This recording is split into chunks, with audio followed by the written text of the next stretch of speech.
Hello guys! So kami di ay ang mga Pinay nga niabot diri sa Iceland. So pag-abot sa Iceland, nagbaklay lang gihapon. So padulong mi ana sa KFC. Pag umanam kaon, naglaag-laag mi somewhere. So mauto no, ninot ang pedestrian diri kay layo pa ka, muhunong na sila dili pareha sa Pinas. Charing! So padulong mi diha sa mga batuhan, diha ra na dapit ilaglaysa. So katong nasa unahan mo to si Glyza, feel na feel kay nako guys ang sunset.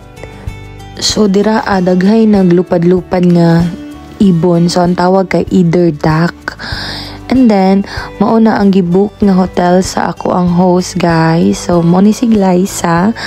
Smile nakbi kana akong duha ka amiga guys, mo nang sigig picture. No, picture.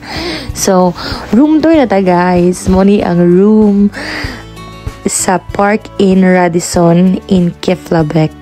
So mauna ang CR, grabe ka aesthetic, nindot ang lighting and everything. Pak feel gid kay nako ang samin. So mauna ang ilang shower and then mura to siya guys. So mauna ni padulong dito. And then makita ninyo ang akong isa ka amiga dira, kana akong best friend mo na si Epay. So mo na siya. Thanks mom. Gilibre taon ko anak niya guys. So mo na siya ang sa amin. And then mauna ang akong view sa window. Oh, diba? Grabe ka nice ang view. Like as in maka-amaze. So mauna ang overall look sa ako ang hotel room diri sa Park Inn.